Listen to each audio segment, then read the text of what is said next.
बच्चों, class 11th की accounts की बुक में एक जर्नल एंट्री है। Rent due to landlord 10,000 and salary due to clerk 80,000। देखिए, अभी हमने जो लैंडलॉर्ड का रेंट नहीं दिया है तो इसका मतलब ये बन जाएगा बच्चों रेंट आउटस्टैंडिंग। सिमिलरली यहाँ बन जाएगा सैलरी आउटस्टैंडिंग। और आउटस्टैंडिंग वाले अकाउंट्स का नेचर होता है लायबिलिटी, क्योंकि हमने अभी ये पैसा देना है, बिजनेस के लिए ड्यू है। तो जो ड्यू अमाउंट्स होते हैं वो बिजनेस के लिए क्या होती हैं? लायबिलिटी।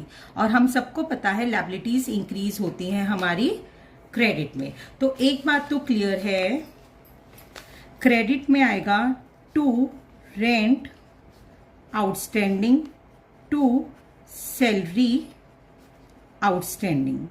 अब होता क्या है, बिजनेस ने जो एक्सपेंसेस होते हैं वो उसी साल में दिखाए जाते हैं, हमने वो करे हों या ना करे हों। अब रेंट क्या है? बिजनेस के लिए एक्सपेंस है, तो रेंट को उसी साल दिखाना था ना, तो ये रेंट अकाउंट का एक्सपेंस है और ये सैलरी अकाउंट का एक्सपेंस है। तो डेबिट में आ जाएगा बेटा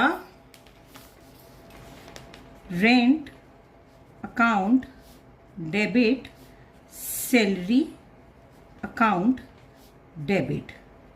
और अमाउंट्स आएंगे हमारे 10,000, 80,000, 10,000, 80,000। अब बच्चे क्या गलती करते हैं वो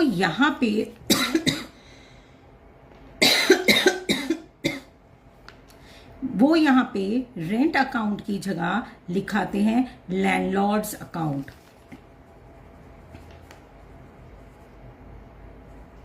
ये बिल्कुल गलत होता है बच्चे।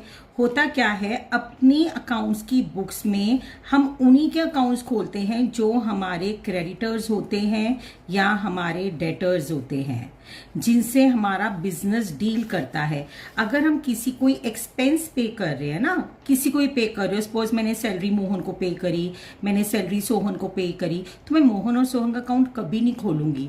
तो उसके लिए मैं हमेशा खोलूंगी सैलरी अकाउंट। आप ये समझ लीजिए, हम एक फोल्डर बना लेते हैं अलग अलग खर्चों का और सारे बंदों के खर्चे वहीं से करते हैं, तो हमारी बुक्स में उस फोल्डर का नाम आता है, उन लोगों का नाम नहीं आता। जो हमारी बुक्स में लोगों का नाम दिखता है ना, वो हमारे क्रेडिटर्स या सिर्फ डेटर्स होते हैं। और ऐसी एंट्रीज को बच्चे बोलते हैं एडजस्टमेंट एंट्रीज।